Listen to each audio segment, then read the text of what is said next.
తన కష్ట సుఖాలు ఎదుర్కొన్నటువంటి పార్టీలో ఎలాంటి సమస్యలను నిలదొక్కొచ్చిండు, మరి ఈ స్థాయికి రావడానికి గల కారణాలు ఏంటి, మరి తనకి పార్టీ గుర్తింప తన గుర్తింప అనే అంశం పైన మనం ఈరోజు రాబులన్నతో ఇంటర్వ్యూ చేస్తున్నాం.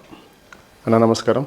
నమస్కారం అన్న. ఈరోజు మీరు సంగారెడ్డి జిల్లా ఉపాధ్యక్ష పదవి చేపట్టిండ్రు, కంగ్రాచులేషన్. ఎప్పటి నుంచి మనకు ఈ పార్టీలో మీ జర్నీ స్టార్ట్ అయింది? నేను 1995 నుంచి స్టార్ట్ అయింది అన్న నా జర్నీ. అప్పట్లో వీరారెడ్డి, కిషన్ రావు ఎంపీ గెలవడ్డాడు, వీరారెడ్డి ఎమ్మెల్యే గెలవడ్డప్పటి నుంచి ఈ యొక్క పార్టీలో యాక్టివ్గా పాల్గొనడం. అంటే మొదటి నుంచి నేను స్వయం సేవకు, అక్కడి నుంచి పార్టీల బాధ్యతలు తీసుకొని అంచెలంచెలుగా ఈరోజు జిల్లా ఉపాధ్యక్షుని వరకు రావడం జరిగింది. అంటే ఇప్పటికీ మీకు పదవులు వచ్చేటియా, లేకపోతే పదవులు రాకుంటే ఇంకేమన్నా అడ్డంకులు జరిగినాయి మధ్యన? మధ్యన అంటే అసెంబ్లీ కన్వీనర్ అప్పుడు చాలా జరిగినాయి. సరే, అప్పుడున్న రాష్ట్ర అధ్యక్షుడు మా మీద ఉన్న నమ్మకంతో ఆయన ఓన్ డిసిషన్ తీసుకొని నాకు అసెంబ్లీ కన్వీనర్ బాధ్యత ఇవ్వడం జరిగింది. అంటే నేను అనుకుంటున్నా ఎంత చేసినా తక్కువే పార్టీలో, కానీ నా వరకు నేను ఎంతో కొంత న్యాయమైతే చేసిన అసెంబ్లీ కన్వీనర్ కానీ నేను భావిస్తున్నా. అంటే పార్టీలో అంతర్గతంగా విషయానికి వస్తే పార్టీలో చాలామంది అసెంబ్లీకి ఇట్లా వస్తుంటారు, ఇట్లా పోతుంటారు. అసెంబ్లీ ఎలక్షన్లోకి వచ్చే వరకు ఏ పార్టీ నాయకుడైనా బీజేపీ కాండవ కప్పుకుంటారు. ఆ టైంకి వచ్చేసి తర్వాత మళ్ళీ పార్టీ నుంచి ఇంకో పార్టీలోకి వెళ్ళిపోతారు. అసెంబ్లీలో ఓడిపోగానే కానీ తర్వాత ఆల్టరేషన్ ఇంకే విధంగా తీసుకుంటే ఒక గెలుసే తప్ప అట్లా వెళ్ళిపోతారు. అటువంటి సిచ్యువేషన్ అన్నిటి మన సంగారెడ్డి జిల్లాలో మీరు చూస్తూనే ఉంటున్నారు. ఏంది అసలు సిచ్యువేషన్కి కట్టుబడి ఏమైనా ఉంటుందా? అయితే మేమేమనుకుంటున్నాం అంటే మొన్నటి పరిణామాలు చూస్తే మాత్రం మా పార్టీ, సరే గతంలో ఏమేమి జరిగినాయి అనేది పక్కకు పెడితే మొన్న జరిగిన పరిణామాలు చూస్తే మా పార్టీకి కనువిప్పు అయింది, మా నాయకులకు అర్థమైంది సంగారెడ్డి అసెంబ్లీ యొక్క సమస్య పరిస్థితి ఏందనేది క్లియర్గా తెలిసింది. కాబట్టి ఇక మీదట అలా జరగకుండా చూస్తారు. ఏమున్నా ఒక నమ్మకం ఉన్న నాయకుడినే ఈ వచ్చే ఎన్నికలలో నిలబెడతారని నేను అనుకుంటున్నా. ఎందుకంటే మొన్న అప్పటికప్పుడు వచ్చి పార్టీ కండువ కప్పుకొని బీఫామ్ తీసుకొని ఎలక్షన్ అయిపోగానే మళ్ళీ వాళ్ళు పార్టీ మారడం ఇవన్నీ చూసిరు. కాబట్టి మా నాయకులకు పూర్తిగా అర్థమైందేమని నేను అనుకుంటున్నా. అంటే గ్రౌండ్లో ఏం జరుగుతుంది అసలు? పార్టీ కండువ మోసిన వాళ్ళకు, జెండా పట్టిన వాళ్ళకు అసలు స్థానం ఇవ్వాలి, కానీ ఎవరికే వచ్చిన వాళ్ళకి ఆ టైంలోనే ఆ సీట్ ఇవ్వడము, వాళ్ళని మళ్ళీ మీరంతా సీనియర్లు జై కొట్టడం, ఇదేనా మీ బీజేపీ పార్టీకి ఉన్నటువంటి లక్షణాలు? మా దగ్గర ఒక వర్గం అనేది అట్లాంటి వాళ్ళను అప్పటికప్పుడు ప్రోత్సహించి వాళ్ళని తీసుకురావడము, వాళ్ళ లాభాల కోసమే ఆలోచించడము, పార్టీ భవిష్యత్తు గురించి కానీ పార్టీ గురించి కానీ కార్యకర్తల గురించి కానీ ఆలోచన వాళ్ళకి లేదు. కాబట్టే ఇవి జరుగుతున్నాయి అనేది నేను అనుకుంటున్నా. ఎందుకంటే వాళ్ళ స్వార్థ రాజకీయాల గురించి, వాళ్ళ లాభాల గురించి, వాళ్ళ గురించే ఆలోచించరు. ఇవన్నీ హైకమాండ్ దృష్టికి వెళ్ళినాయి ఈసారి. కాబట్టి ఇక మీదట జరగదనేది నేను అనుకుంటున్నాను. అంటే బీజేపీ పార్టీకి వచ్చే వరకు మిగతా పార్టీల కన్నా ఒక వెరైటీ, అంటే ఆర్ఎస్ఎస్ భావాలు కానీ తర్వాత ఏబీపీ ఇవన్నీ జరిగేటటువంటి పార్టీ. అంటే మీ పార్టీ నిర్ణయం తీసుకుంటే ఏకపక్షంగా తీసుకుంటుంది. అటువంటిది రాములన్నకు మీకు ఈరోజు ఉపాధ్యక్ష పదవి ఇవ్వడం జరిగింది. సరే, దానికి మీరు ఎంత ట్రై చేశారా, లేకపోతే పార్టీ గుర్తించిందా అనేది మీ అంతర్గత. దీనికి ఏమైనా అడ్డంకులు ఏమైనా జరిగినాయా? అంటే నేను ఈ ఉపాధ్యక్ష పదవి రావడానికి నేనేమి లాబింగ్ చేయలేను, నేను ఎవరినేమి బతిమలాడలేను, ఎలాంటి తీసుకోలే. బట్ నాకు గిట పెద్ద ఇంట్రెస్టెడ్గా తీసుకున్న బాధ్యత నేను అనుకోవడం లేదు. కానీ పార్టీ ఇచ్చింది కాబట్టి దాన్ని సక్రమంగా నిర్వహించాలనే ఆలోచన. కాకపోతే పార్టీ గుర్తించి నేను ఊరికే ఉంటే బాగుండదు. రాములు అనేటోడికి ఏదో ఒక బాధ్యత ఉండాలి. పార్టీలో మొదటి సంధి ఉన్నాడు కాబట్టి అట్లుంటేనే, అంటే కొన్ని సందర్భాలలో ఇబ్బంది జరుగుతుంది, ఏదో ఒక బాధ్యత ఉండాలనే ఉద్దేశంతోనే నాకు ఈ బాధ్యత ఇవ్వడం జరిగింది. నేను దీన్ని గిట నా మీద ఎంత నమ్మకంతో ఇచ్చిండ్రో ఈ జిల్లా నాయకత్వం, నేను అంతే నమ్మకంతో పార్టీకి పనిచేస్తానని తెలియజేస్తాను. అంటే ఇప్పుడు డబ్బు లేకున్న జెండా మోషనల్కి ప్రాధాన్యత అనేది ఒక ఎజెండా. ఏ పార్టీలో తీసుకున్నా అదొక పబ్లిక్లో చెప్పే మాట. ఎందుకంటే కార్యకర్తలను మేము గుర్తిస్తామని చెప్పేసి చెప్తా ఉంటాం.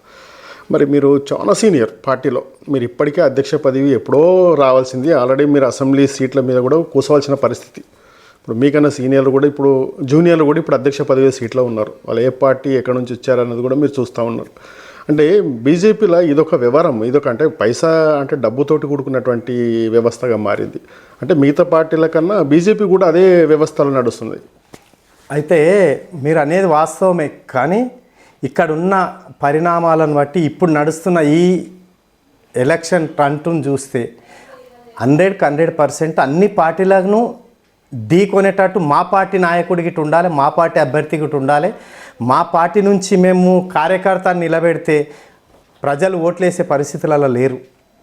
కాబట్టి అవతలి నాయకులను గిట ధీటుగా ఎదుర్కొనే నాయకుడిని అన్వేషించడము, లెంకడము, అట్లాంటి నాయకులను తీసుకురావడము.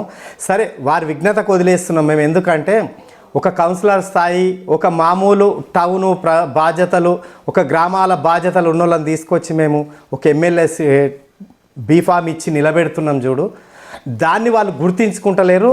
వాళ్ళు వెనకకు మళ్ళీ చూసుకుంటే వాళ్ళు ఏ రోజు గిట పార్టీని మారొద్దు. మా పార్టీలో ఇప్పుడు నిన్న మొన్న జరిగిన ఇన్సిడెంట్స్ మీ అందరికీ తెలిసిందే. ఆయన ఒక కౌన్సిలర్ స్థాయి నుంచి తీసుకొచ్చి బీఫామ్ ఇచ్చి ఎమ్మెల్యే నిలబెడితే ఆయన మళ్ళీ ఏడికి పోయిండు అంటే అన్యతగా భావించవద్దు. ఏమో పక్కిరోళ్ళ పిల్లని తెచ్చి పల్లకిలో కూర్చొని పెడితే లేచి రొట్టె తునుకలకు పోయిందని సామెత ఉంది చూడు. ఆ సామెతలాగా ఆయనను తీసుకొచ్చి కౌన్సిలర్ని తీసుకొచ్చి ఎమ్మెల్యే టికెట్ ఇప్పిస్తే ఎమ్మెల్యే నిలబడ్డాడు. మేము ఏమంటున్నామంటే పార్టీకి రాగానే ఎమ్మెల్యే టికెట్ ఇచ్చింది, ఒక 5 ఏళ్ళు నువ్వు ఓపికతో పని చేసుకొని మళ్ళీ అదే స్థాయిలో నిలబడి గెలిచేటంత ఓపిక లేనప్పుడు అంటే ఇవి అంగట్ల సరుకు కాదు. ఎమ్మెల్యే కొనుక్కోవడము, ఎంపీని కొనుక్కోవడము, ప్రజల ఆదరణ కావాలి, ప్రజలు ఓట్లు వేయాలి, అప్పుడే మనం నాయకులం అవుతాం. నేనేమంటున్నా అంటే ఒక మతాన్ని కించపరిచేదో మాట్లాడలే, ఒక సామెతనే మాట్లాడినా. దీన్ని గిట ఇది ఈ లైవ్ చూసే వాళ్ళు ఎవరన్నా ఉంటే అన్యతగా భావించొద్దని వారి అందరినీ గిట కోరుతున్నా నేను. ఎందుకంటే నాకు ఏ మతం మీద కానీ ఏ కులం మీద కానీ అలాంటి పిచ్చి నాకు లేదు. ఎందుకంటే నేను భారతీయ జనతా పార్టీ భరతమాత బిడ్డగా ఈరోజు భారతీయ జనతా పార్టీ కండు వేసుకొని తిరుగుతున్నా. మా సిద్ధాంతానికి గిట మాకు అన్ని కులాలు సమానమే, మాకు వేరే కాదు. మా సిద్ధాంతం ఒకటే, ఈ భారతదేశంలో ఉన్న ప్రతి ఒక్కరూ భారతీయుని, నాది భారతదేశం అనే వాళ్ళు అనుకోవాలి, వాళ్ళు అట్లా గర్వపడాలి, పక్క దేశాల గురించి ఆలోచించవద్దు అనేది మా ఉద్దేశం. ఓకే, ఇప్పుడు పార్టీలో పనిచేసినప్పటికి కూడా ఈ గుర్తింపు లేకుండా ఇప్పటికి రిటైర్మెంట్ వయసు దగ్గరికి దాకా వచ్చినటువంటి నాయకులు కూడా ఉన్నారు మీ పార్టీలో. వాళ్ళు ఇప్పుడు ఎక్కడ ఉన్నారో ఏంది ఉన్నదో అనేది కూడా గుర్తించినటువంటి పార్టీ మీ పార్టీ. మేమేమంటున్నామండి, వాస్తవానికి గతంలో మీరు అన్నట్టు మేము ఈ పార్టీ జెండాలు పట్టుకొని తిరిగేటప్పుడు కార్యకర్తకు వాస్తవానికి విలువ ఉండే బీజేపీ కార్యకర్త అని చెప్పుకోనికే కొందరు భయపడుతుంటే, కొందరు గర్వపడుతుంటే అవతలోడి గిట మమ్మల్ని చూసి అబ్బా ఈ బీజేపీ కార్యకర్త అనే స్థాయిలో ఉంటుండే. నేనే చెప్తున్నా కదా, నేను సర్పంచ్ ఉన్నప్పుడు నన్ను 1-2 సార్లు అడిగేవాళ్ళు, నువ్వు బీజేపీ సర్పంచ్ అని అడుగుతుర్రి. నేను గర్వంగానే చెప్తుంటే నేను బీజేపీ సర్పంచ్నే అని చెప్తుంటే, ఎందుకంటే నేను ఒకటే పార్టీలో ఉన్నా కాబట్టి నాకు ఆ స్టాండర్డ్ ఉంది, నేను అట్లా చెప్పుకోగలిగాను. అయితే మీరు అంటున్నట్టు కొందరు పని చేసిన వాళ్ళు, కొందరు నాయకులు ఈరోజు అంటే నేనేమంటున్నా, సైకిల్ మీద తిరిగి ప్రచారం చేసినారు ఆ రోజు. ఈరోజు సైకిల్ మీద తిరిగి ప్రచారం చేసే రోజులు ఇవి కావు. స్కూటర్ల మీద తిరిగి ప్రచారాలు చేసినాం, ఈరోజు స్కూటర్ల మీద తిరిగే ప్రచారాలు చేసే రోజులు ఇవి కావు. ఎందుకంటే రోజుకు రాజకీయం అనేది కాస్ట్లీ అయింది కాబట్టి అవతల పార్టీలకు ధీటుగా ఉండాలి. కాబట్టి ఆ ధీటుగా ఉండడానికి మాత్రమే ఇప్పుడు రామ్లు అనేటోడు ఫుల్ టైం ఇస్తాడు, తిరగగలుగుతాడు, 24 గంటలు పెన్లాం పిల్లలు సంసారం వదిలిపెట్టి కూడా తిరగనీకే సిద్ధంగా ఉండు. కానీ తిరగడానికి ఫైనాన్షియల్ ప్రాబ్లం ఉంటుంది. కాబట్టి అలాంటి ప్రాబ్లం మా పార్టీ గిట్ట ఆలోచిస్తుంది. మా కార్యకర్తలు ఎవరైతుర్రో వాళ్ళు ఇబ్బంది పడొద్దు, ఆర్థికంగా ఇబ్బంది పడితే రేపు పొద్దున పార్టీకి ఇబ్బంది అవుతుందని కొన్ని టైంలల్లో దాన్ని తట్టుకొని దాన్ని నిలబడి ఎదుటోనికి ధీటుగా నిలబడి అన్ని రకాల ఫైనాన్షియల్గా తట్టుకుంటాడనే వ్యక్తులను ఈ రోజులల్లో వాస్తవానికి తెస్తురు, నిలబెడుతురు. ఇది వాస్తవమే, మేము గిట్ట ఒప్పుకుంటున్నాం. ఎందుకంటే ఇప్పుడున్న జనరేషన్ బట్టి మా పార్టీ గిట్ట మారుతుంది. మాది రాజకీయ పార్టీ అట్లని కాదు, మాకు కొన్ని సిద్ధాంతాలు కట్టుబడి ఉన్నాయి ఇప్పటికిట. ఎట్లా అంటే ఇప్పుడు కొన్ని పార్టీలల్లో ఒక ఎమ్మెల్యే ఉన్నాడంటే అన్నీ తానై నడిపిస్తాడు. మాకు అట్లా ఉండదు. ఏది ఉన్నా వాళ్ళ బాధ్యత ఉన్నప్పుడే వాళ్ళు నిర్వర్తిస్తారు. పార్టీ కార్యక్రమాలు వచ్చినాయంటే కార్యకర్తలకు కూర్చోవాలంటే గిట్ట ఒక ఎంపీ ఎమ్మెల్యే గిట్ట కూర్చుంటారు మా దగ్గర. అంటే ఇప్పుడు గతంలో మొన్న జరిగినటువంటి అసెంబ్లీలో పార్టీకి సర్వీస్ చేసిన ఆయన ఓడిపోవడం జరిగింది. గతంలో మళ్ళీ కాంటెస్టెడ్గా మళ్ళీ నిలవడం జరిగింది. ఆయనకు బీఫామ్ దక్కకపోతే కూడా ఒక వర్గం అంటే రాష్ట్ర వర్గం కావచ్చు, తర్వాత జిల్లా వర్గం కావచ్చు, ఆయనకు బీఫామ్ దక్కకపోవడం అంటే ఇవన్నీ కోణాలను తీసుకుంటే ఏంటంటే ఫైనాన్షియల్గా మనం అక్కడ డబ్బులు కేటాయించలేదు కాబట్టి నాకు బీఫామ్ రాలేదు అనేది ఒక కోణం. అయితే అది ఏం లేదు, నాకు తెలిసినంత వరకు ఏముందంటే సరే ఆయన పని చేసుకుంటూ వచ్చిండు. వాస్తవానికి ఆయన పార్టీకి చాలా పెద్ద మొత్తంలో ఎక్స్పెండిచర్ చేసిండు, నేను గిట ఒప్పుకుంటున్నాం. ఎందుకంటే దగ్గరుండి చూసినాం ఆయనది గిట. కాకపోతే పార్టీల మీరు అన్నట్టు ఒక వర్గం, మా దగ్గర కొన్ని బాధ్యతలకు కొన్ని విలువలు ఉంటాయి. ఆ బాధ్యతలను అడ్డం పెట్టుకొని ఒక వర్గాన్ని ప్రోత్సహించి, అయితే మా దగ్గర ఏంటంటే సీనియర్ నాయకుడు ఎవరైతుర్రో ఆ సీనియర్ నాయకులకు ఈ కొత్తగా వచ్చిన వాళ్ళది అయితే ఏం తెలియదు వాళ్ళ గురించి. ఈ పాత వాళ్ళకైతే అన్నీ తెలిసి ఉంటాయి. ఇప్పుడు సరే మొన్న టికెట్ రాకపోవడానికి ప్రధాన కారణం గిట్ట అదే. ఎందుకంటే ఈయనకు మా గురించి అన్నీ తెలుసు కాబట్టి రేపు పొద్దున ఎలక్షన్లలో మాకు ఇబ్బంది అవుతుంది, మాకు ఏం లాభం ఉండదు అనే దాని మీద ఆలోచించుకొని కింద నుంచి పైదాకా ఆ రోజు వచ్చిన నాయకుల అండదండలతోని అప్పుడే పార్టీలకు వచ్చిన వాళ్ళతోని లాబింగ్ చేసుకొని ఒక వర్గం అనేది వన్ సైడ్ పనిచేసి వారికి టికెట్ ఇప్పియడం జరిగింది. సరే మేము నమ్ముకున్న నాయకులు మా వరకు మాకు గిట కష్టపడ్డారు, పడలేరని కాదు, కానీ ఆ లాస్ట్ టైంలో ఏమైందో మరి సెంట్రల్ నుంచి గిట ఆయన పేరు ప్రపోజల్ వచ్చినాక గిట మారింది. అంటే ఇక్కడ స్టేట్ రాజకీయ దృష్ట్యా ఇక్కడి పరిణామాలే చోటు చేసుకొని మాత్రమే ఆయనకు బీఫామ్ ఇవ్వకపోవడం అనేది బాధాకరమే.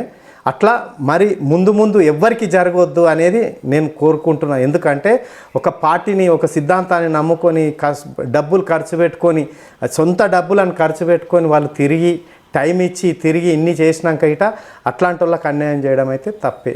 ఓకే, ఇప్పుడు ఏదైతే ఇప్పటి వరకు అసెంబ్లీ టికెట్ల విషయంలో కావచ్చు, తర్వాత ఒక పార్టీ అంటే ఒక ఫైనాన్షియల్గా సంబంధించిన క్యాండిడేట్ విషయం కావచ్చు, మీ దగ్గర ఉన్నటువంటి కార్యకర్తలు ఏ పార్టీ ఏ క్యాండిడేట్ బాగున్నాడు ఫైనాన్షియల్గా, ఆ ఫైనాన్షియల్ క్యాండిడేట్ ఇక్కడ రావడమే లేటు, ఆయనను దోచుకోవడం మీ బాధ్యత, మీ కార్యకర్తల యొక్క బాధ్యత. మేము ఏమంటున్నామండి, కార్యకర్తలను ఎక్కడ తప్పు పట్టవద్దు. కార్యకర్తలు ఎవ్వరూ అట్లా లేరు. మేము ఏమంటున్నాం, ఒక వర్గము ఒక సిండికేట్ లాగా తయారై వాళ్ళు మాత్రమే అట్లాంటి ఆలోచన ప్రబోధాలకు లోబడి వాళ్ళు మాత్రమే అవన్నీ చేస్తారు. కానీ కార్యకర్తలు కానీ మిగతా లీడర్లు కానీ ఎవ్వరిగిట వేరే నాయకుడిని ఏదో దోసుకోవాలి చేసుకోవాలి మేము ఏదో గడుపుకోవాలని ఏ కార్యకర్త లేదు. మా దగ్గర ఉన్న కార్యకర్తలు నికాసైన కార్యకర్తలు, మా దగ్గర ఉన్న నాయకులు గిట నికాసైన నాయకులే.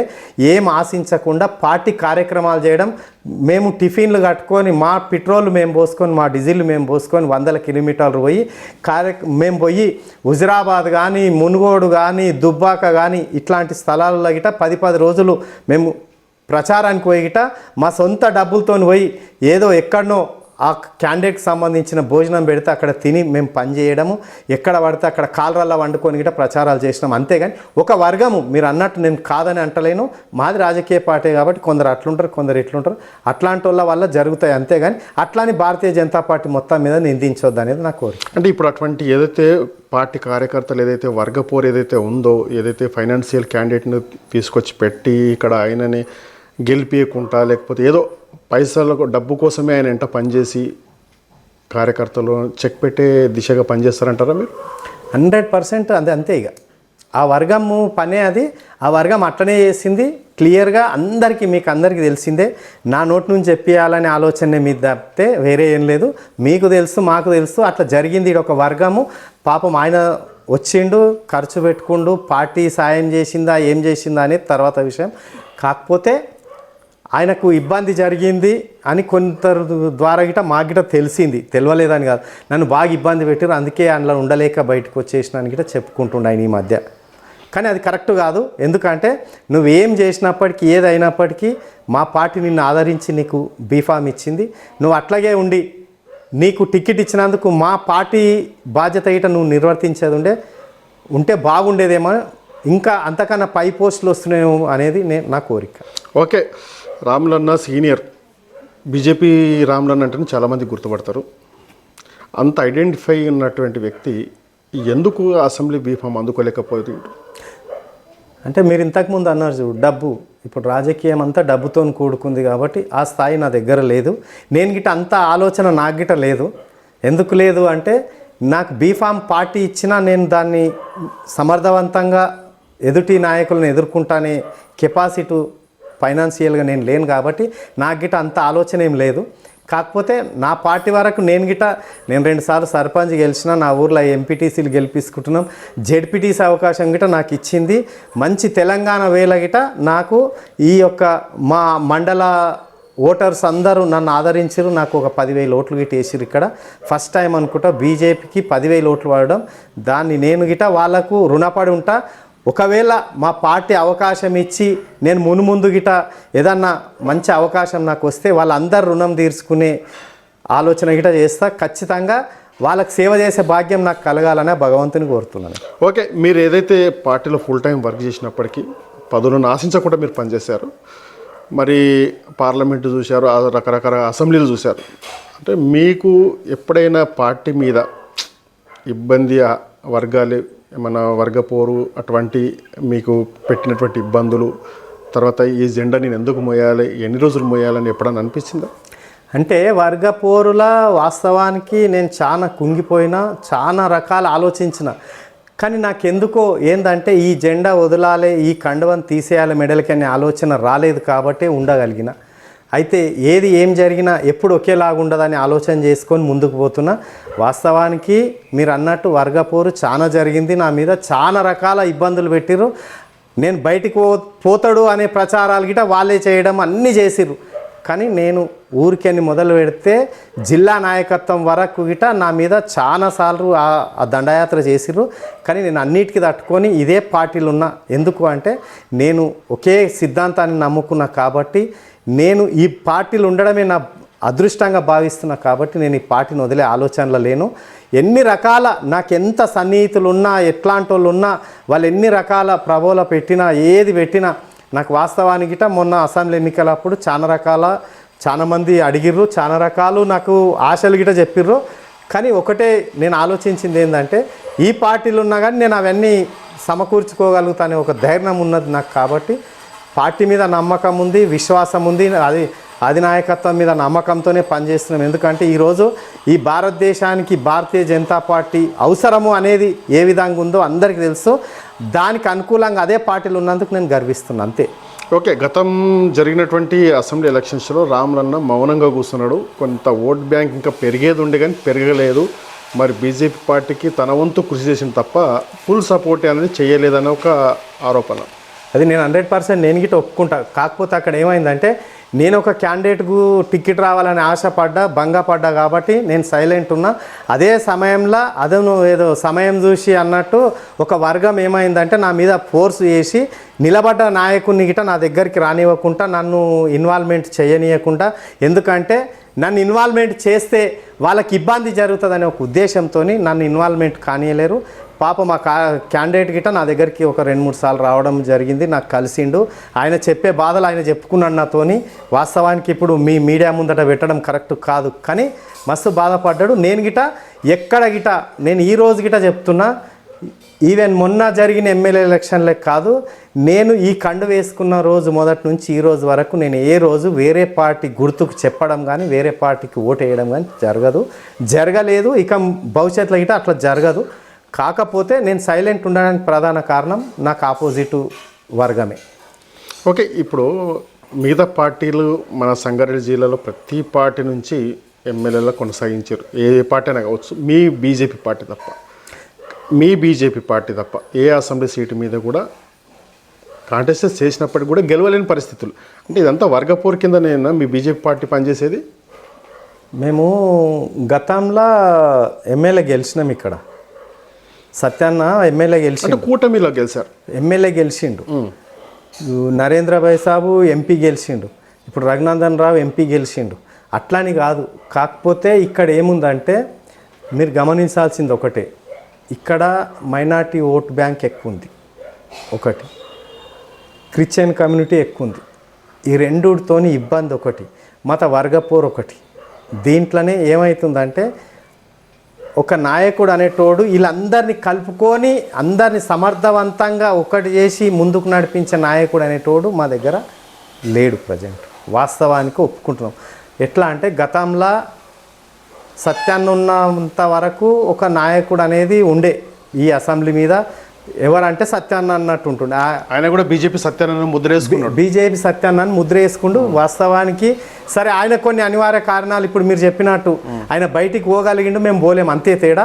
ఆయనకు అట్లనే జరిగింది. అంత పెద్ద ఆయన గిట అట్లాంటి పరిస్థితి వచ్చింది, చేసిర్రు.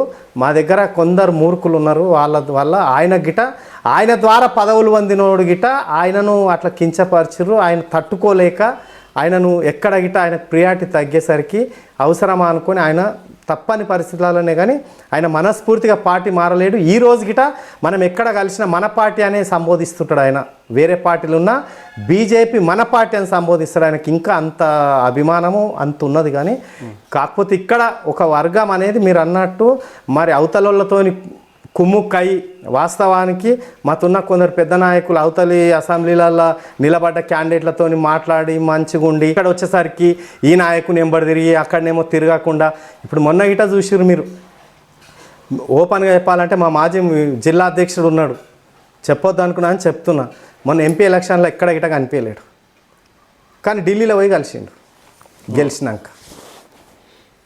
అంటే మేము ఏమంటున్నామంటే ఒక స్థాయి బాధ్యతలు నిర్వహించిన వాళ్ళు గిట ఈ పరిస్థితులలో ఉంటే మా పార్టీ వాస్తవానికి ఇక్కడ ప్రజలు ఆదరిస్తుర్రు, కార్యకర్తలు పనిచేసేటోళ్ళు, మాకు ఓటు బ్యాంక్ ఉంది, అన్నీ ఉన్నాయి. బట్ ఇక్కడ జరుగుతున్నది ఒకటే, మీరు అన్నట్టు ఏంటంటే ఒక వర్గం ప్రోత్సహిస్తే ఇంకో వర్గం ప్రోత్సహించదు, ఒక వర్గం అవునంటే ఒక వర్గం కాదంటది. ఈ పరిస్థితుల్లోనే ఇక్కడ రాజకీయాలు జరుగుతున్నాయి అంతే. ఏమి గతంలో ఇప్పుడు ఏమంటారు రాజుల పాలన పటేన్ల పాలన అన్నట్టు మా దాంట్లో గిట్ట నడుస్తుంది. కాబట్టి ఎట్లా మరి ఇప్పుడు ఇప్పుడు మీ అటువంటి గుర్తింపు ఉన్నటువంటి చాలా నాయకులు ఉన్నారు, ఇంకా కూడా గ్రౌండ్ లెవెల్లో తీసుకుంటే ఉన్నారు చాలా. అసలు జెండా అంటే ప్రాణం ఇచ్చిన వాళ్ళు కూడా ఉన్నారు. ఆర్ఎస్ఎస్ కావచ్చు, ఏబీవీపీ కావచ్చు, దీనికి ఉన్నటువంటి అనుబంధ సంస్థలు కావచ్చు. అటువంటి భావజాలు ఉన్నటువంటి నాయకులు ఈ రోజులలో గ్రౌండ్ లెవెల్లో చాలా కుమిలిపోతున్నారు. అంటే ఇప్పుడు వచ్చిన వాళ్ళకి పదవులు, వాళ్ళు ఆ పార్టీకి రాగానే ఈ పార్టీలో ఒక ఉన్నతమైన స్థానం కల్పించడం, అటువంటి దిశగా పనిచేస్తున్నటువంటి బీజేపీ పార్టీ ఇప్పుడు భవిష్యత్తులో ఇంకా ఇప్పుడు స్థానిక ఎలక్షన్స్ రాబోతున్నాయి, జెడ్పీటీసీలు, రకరకాల జిహెచ్ఎంసీలు అవన్నీ రాబోతున్నాయి.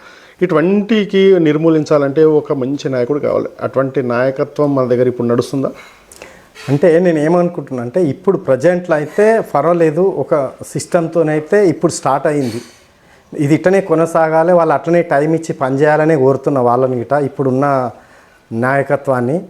ఎట్లా అంటే గతంలోనేమో ఒక వర్గంలాగా ఒక గ్రూపిజం చేసిరంతా విభజించి చేసిర్రు రెండు గ్రూపులుగా, కానీ ఇప్పుడు అట్లా ఏం లేదు. కాకపోతే మీరు అన్నారు బాధ్యతల విషయంకి వస్తే నేనేమంటున్నా అంటే సీనియర్ నాయకులను చాలామంది ఉన్నారు, లేరని కాదు. అయితే సీనియర్ నాయకులది సిస్టమ్ ఏముంటుందంటే సీనియర్ నాయకుడు అభిమాని ఉన్నాడు, వాళ్ళందరూ ఉంటేనే ఈరోజు ఎంపీ గెలవగలిగినాం మేము ఇక్కడ, దాన్ని ఒప్పుకుంటున్నాం. అట్లాంటి నాయకులు అందరూ గ్రౌండ్ వర్క్ చేస్తేనే గెలిచినాం. కానీ ఈ రోజులు ఉన్న పరిస్థితులలో వాళ్ళు అట్లా టైం ఇచ్చి తిరిగే పరిస్థితిలా లేరు, ఫైనాన్షియల్గా ఇబ్బందులు ఉన్నాయి. కాబట్టి కొంచెం పార్టీ అట్లా చూసి గిట ఇప్పుడు రాములు అనేటోనికి అధ్యక్షుడు ఇస్తే ఎట్లుంటుంది, రాములకు అధ్యక్షుడు ఇస్తే ఫైనాన్షియల్గా ఇబ్బంది పడతాడు అనుకున్నప్పుడు కొంచెం దాన్ని దాటేస్తారు. అది కాకుండా ఇంకో బాధ్యత ఇస్తారు, అంతేగాని అట్లానే ఏం లేదు. పార్టీలకు గుర్తింపు అనేది ఖచ్చితంగా. కాకపోతే మొదటి నుంచి ఇక అందరి కాళ్ళకే ఉండాలంటే ఇటు ఉండదు కదా, ఒక్కొక్కసారి ఒక్కొక్కరిది నడుస్తుంటుంది. ఇప్పుడు మనం చూసినాం మా పార్టీ మొదలు పెట్టినప్పుడు వాజ్పేయి ఆద్వాని ఉండ్రి, ఈ రోజు గిట వాళ్ళదే నడవాలంటే ఏజ్ ఫ్యాక్ట్ ఉంటుంది, అన్నీ ఉంటాయి. కాబట్టి అవన్నీ ఏజ్ రీత్యానో ఇంకేదో ఫైనాన్షియల్ ఇట్లాంటివి ఉంటాయి. కాబట్టి ఎప్పుడు ఎవరు ముందటికి వస్తే ఇప్పుడు నేనేమంటున్నా, నేను చర్యాల 2 సార్లు సర్పంచ్ చేసిన, రేపు అవకాశం వస్తుంది, నేను గెలవ అనుకున్నప్పుడు ఇంకోరికి అవకాశం ఇవ్వాలి. నాకన్నా మంచి నాయకుడు సమర్థవంతమైన నాయకుడు ఉన్నాడు అన్నప్పుడు 100% నేను ఇంకోరికి ఇవ్వాల్సింది. అంటే బీజేపీలో క్యాడర్ పని చేయకపోయినా డబ్బుంటే చాలు ఏదైనా చేయొచ్చు, బీఫామే తెచ్చుకోవచ్చు, అధ్యక్ష పదవి తెచ్చుకోవచ్చు. అంటే బీజేపీకి ఉన్నటువంటి క్యాడర్ అదేనా? అది బీజేపీలోనే కాదండి, అన్ని పార్టీలలో ఉంది. మాది గిట అనుకోండి అట్లనే, నేను దానికి వ్యతిరేకిస్తలేను, అనుకూలిస్తలేను. ఎందుకంటే జరుగుతున్నాయి చూసుకుంటా మీరు అడుగుతున్నారు కాబట్టి దాని గిట నేను ఏం అనలేకపోతున్నా. కాబట్టి అంటే కాకపోతే వాస్తవానికి మేము అన్ని చూస్తారు. గతంలో ఈ రోజున్న ప్రెసిడెంట్ గిట గతంలో స్టేటు జనరల్ సెక్రటరీ చేసింది, మా పార్టీకి పని చేసింది, గతంలో గిట చేసిర్రు, ఇప్పుడు గిట చేస్తున్నారు. కాబట్టి దానికి గుర్తింపుగానే ఒక మహిళకి ఇస్తే బాగుంటుంది, సమర్థవంతంగా నిర్వహిస్తుంది, ఈ జెంట్స్కి ఇస్తే మొత్తం గ్రూపులు అవుతున్నాయని ఆమె. గల్లీలో గెలవలేని లీడరు ఢిల్లీలో ఎక్కడ గెలుస్తారు? అట్లని ఎప్పుడు అనుకోవద్దు. సత్యన్న గిట గల్లీలో గెలవలేడు, మెంబర్ గిట గెలవలేడు, ఎమ్మెల్యే గెలిచిండు. అంటే పార్టీ వాతావరణము, పార్టీకి వచ్చే అట్లాంటి చాలా రకాల పనిచేస్తాయి అప్పుడు. అంటే నేను ఏమంటున్నా, మెంబర్ గెలిచినోడే సర్పంచ్ అవుతాడు, సర్పంచ్ గెలిచినోడే జడ్పీటీసీ అవుతాడు, వాళ్ళే ఎమ్మెల్యే కావాలి, ఎంపీ కావాలి, వాళ్ళే మినిస్టర్ కావాలి. అట్లా అంటే ఇప్పుడు ఇవాళ ఉన్న ముఖ్యమంత్రి ఏ మినిస్టర్ చేయలేడు, ఏం చేయలేడు, డైరెక్ట్ ముఖ్యమంత్రి అయ్యిండు. అట్లా కాదు కదా, పార్టీల పరిస్థితిని బట్టి. గ్రౌండ్ లెవెల్లో కార్యకర్తలు కూడా భావిస్తారు కదా, ఒక కార్పొరేటర్ గెలవలేదు అధ్యక్ష పదవి, తర్వాత ఎమ్మెల్యే ఎట్లా గెలుచుకుంటారు అనేది కింద స్థాయి క్యాడర్ గ్రహిస్తుంది కదా. గ్రహిస్తుంది. నేను ఏమంటున్నా, ఆ కెపాసిటీ ఉన్నప్పుడే ఇస్తారు కదా, అది గిట ఆలోచిస్తుంది. కార్యకర్తలు అట్లా గిట ఆలోచిస్తారు. అంటే ఆయనకు చేతనైతే అన్ని రకాల తట్టుకుంటాడు అవతలని, కాబట్టి ఇచ్చిర్రు భయ అనుకుంటాం. ఇప్పుడు మొన్న పుల్మామిడి రాజుకి ఇచ్చిర్రు, అలా తట్టుకుంటాడనే ఇచ్చిర్రు అనుకున్నాం. తట్టుకున్నాడు, సరే 20,000 ఓట్లు వచ్చినాయి, కాదనట్లేదు. ఇంకా అందరూ ఈ గ్రూప్ ఈజాలు అవన్నీ లేకుంటే ఇంకో 20,000 ఓట్లు ఎక్కువ వస్తుండే. మాకు తెలిసి గిట మొన్న భారతీయ జనతా పార్టీ క్యాండిడేట్కు ఎట్టి పరిస్థితుల్లో 35,000-40,000 ఓట్లు మినిమం, తక్కువ. ఇక వాళ్ళు చేసే పనితనం మీదకైనా ఎక్కువ వస్తుండొచ్చు, గెలుస్తుండొచ్చు అనే ఆలోచనలో పనిచేసినాం. 5 సంవత్సరాలు కూడా కష్టపడ్డాం.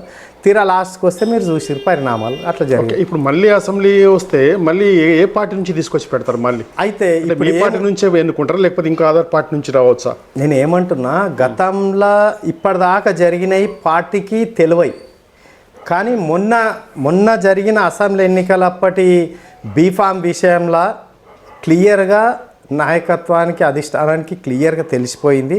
పరిస్థితులు ఏమైనాయి, ఏం చేసినాం, ఎట్లా జరిగింది అనేది మొత్తం వాళ్ళకు అవగాహన వచ్చింది. కాబట్టి ఇక ముందు అట్లా జరగదు. ఖచ్చితంగా పార్టీలు ఉన్న నాయకులకే టికెట్ ఇస్తారు, పార్టీలు ఉన్న నాయకులతోనే పోటీ చేయిస్తారు. ఖచ్చితంగా వచ్చే 5 ఏళ్లలో ఖచ్చితంగా భారతీయ జనతా పార్టీ ఎమ్మెల్యే గెలుస్తాడని నేను ఆశిస్తున్నా. ఏం చెప్పదలుచుకున్నారు? మీకు ఒక మంచి ఉపాధ్యక్ష పదవి ఇచ్చారు జిల్లాకి.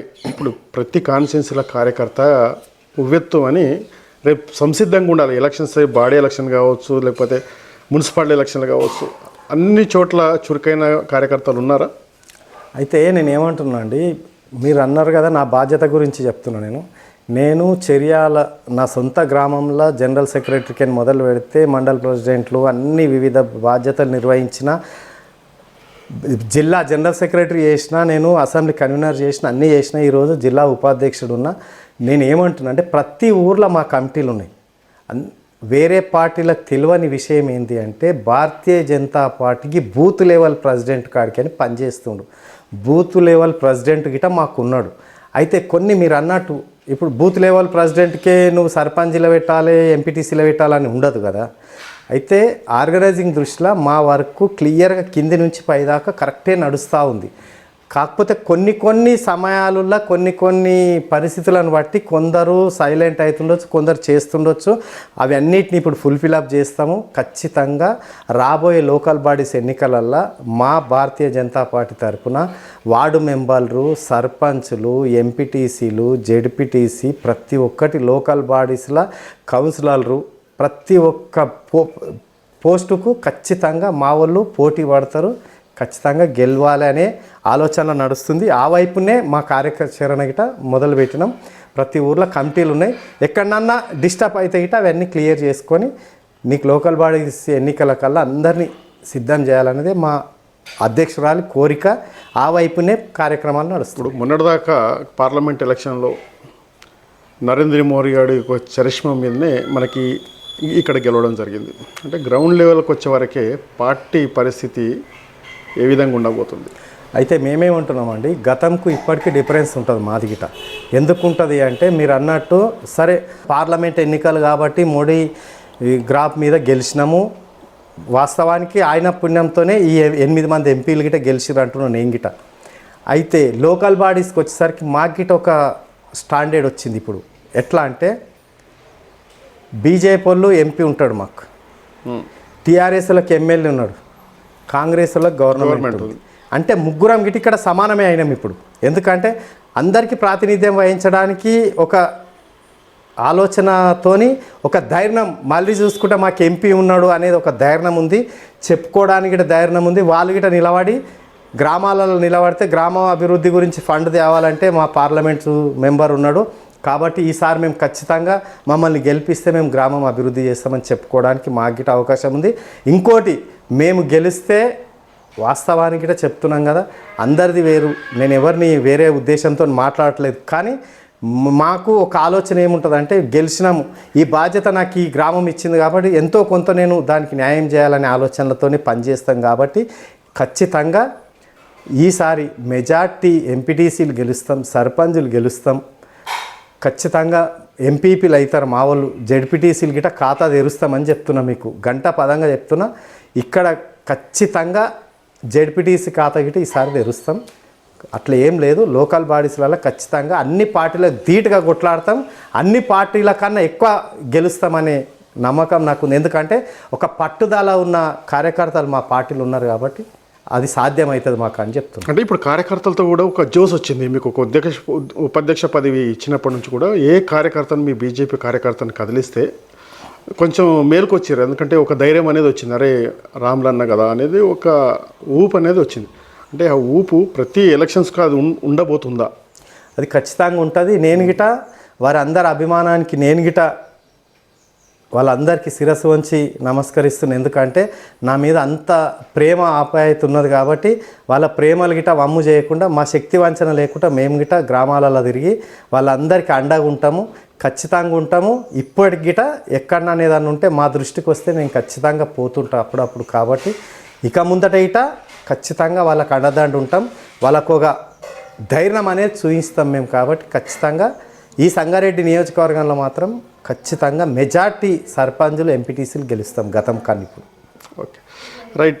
ఏదైతే మనకి ఇచ్చినటువంటి బాధ్యత ఏదైతే ఉందో, మనకు ఏదైతే నేను కష్టపడ్డ నుంచి, బీజేపీలో కష్టపడ్డ నుంచి, కింది స్థాయి నుంచి ఏదైతే ఉపాధ్యక్ష పదవి చేపట్టిన వరకు నేను ఏదైతే నాకు బాధ్యత పార్టీ నమ్మి ఏదైతే ఇచ్చిందో, మరి ఇక్కడి నుంచి వర్గ పోరు లేకుండా ఏకపక్షంగా అందరినీ కలుపుకపోయి పార్టీకి తన ఫుల్ టైం చేసుకుంటూ, మరి ఇక్కడ అసెంబ్లీ కావచ్చు, టోటలీ ఉన్నటువంటి సంగారెడ్డి జిల్లా ఉన్నటువంటి బీజేపీ క్యాడర్ని ఒకే తాటపైన తీసుకెళ్తా, మరి దీనిలో వర్గపోరు లేకుండానే చూసుకుంటామని చెప్పేసి అధ్యక్షుడు, అధ్యక్షురాలు, తర్వాత ఇక్కడ ఉన్నటువంటి బాడీ అందరినీ కలుపుకుపోయే దిశగా పనిచేస్తామని చెప్పేసి మనతో చెప్తా ఉన్నాం.